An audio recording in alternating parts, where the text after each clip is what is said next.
Have you ever wondered why a recommendation from a friend for a new show feels so much more powerful than a giant ad on a billboard? Or, how a TikTok trend just seems to blow up overnight? Well, the answer to both of those things is actually hidden in this really fascinating theory from the 1950s. And believe it or not, it perfectly explains our world today. All right, so first things first, we have to tackle this huge old school idea about how media works. It's a myth, really, but it's one a lot of us still kind of believe without even thinking about it. I mean, it's a simple way to think about it, right? A news story drops or an ad comes on TV and boom, it goes straight into our brains and we all instantly change our minds. But does that feel right? Is that really how it works? For a long, long time, that's exactly what researchers thought. Yeah, they had a name for it, the hypodermic needle model. The idea was literally that media messages were like a drug, just injected straight into a passive, unsuspecting audience. And just like a drug, we'd all have the exact same intended reaction. It sounds kind of creepy, right? Well, the good news is it's also completely wrong. So, what changed? Well, everything changed, thanks to this one groundbreaking study back in 1955. It took place in Decatur, Illinois, and what these researchers, Elihu Katz and Paul Lazarsfeld, set out to do was pretty simple. They just wanted to see how women made everyday decisions. But what they ended up finding completely blew up our whole understanding of how influence works.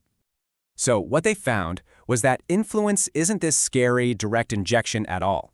It's actually a much more social and, well, a much more human process.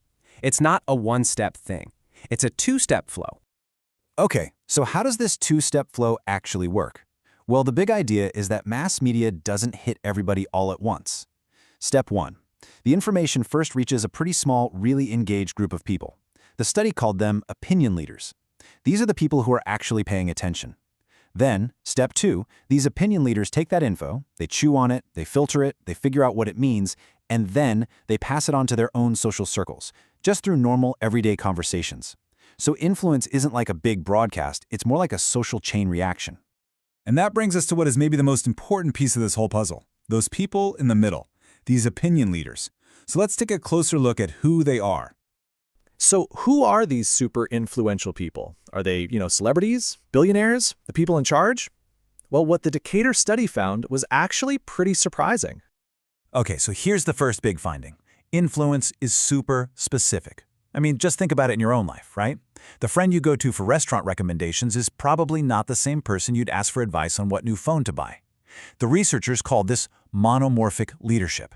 Basically, these opinion leaders are experts in one thing. They're specialists, not generalists. So again, who are these people? Well, they're not some separate elite group looking down from on high. Nope. They're just people who are super interested and informed about one specific thing. It could be anything. Fashion, video games, local politics, you name it. They're really social, and this is key. They exist inside the same social groups as the people they're influencing. And this is the single most important finding of the entire study. Their power doesn't come from their job title or how much money they have. It comes from the fact that they are relatable.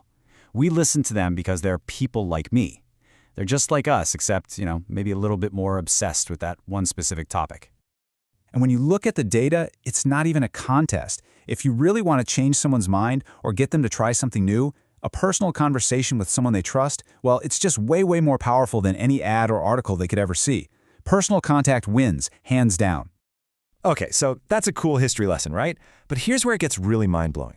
Let's fast forward from 1950s Decatur to today, because this 70-year-old theory is basically the secret operating system running your entire social media life.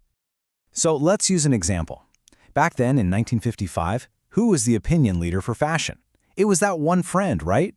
The one who was always dressed just right, who actually read the fashion magazines and just knew what was cool before anyone else. And now, who is that person today? It's the exact same role, just on a massive global scale. It's that fashion influencer you follow on TikTok or Instagram. They're doing the exact same thing, soaking up all the information from the high fashion world and then filtering it, curating it, and serving it up to their followers in a way that feels personal and trustworthy. They are today's opinion leaders.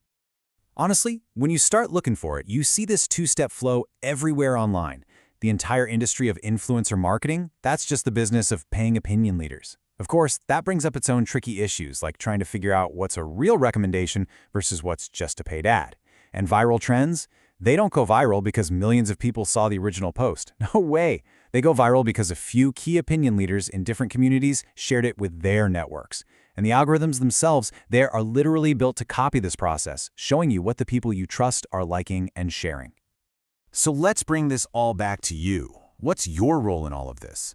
Well, the big takeaway is that you're not just sitting on the sidelines passively getting injected with media. You are an active part of this whole system. So, does this mean that the traditional mass media is irrelevant? Not at all. Its role has just changed. Think of it this way. Its main job now is to set the agenda.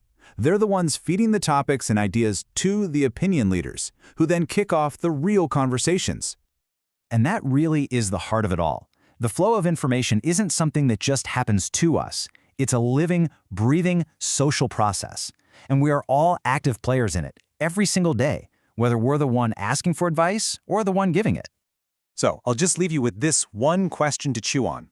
In your life, in your group of friends or your family, what are you the opinion leader for?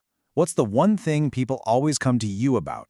Because in this system, every single one of us has a role to play.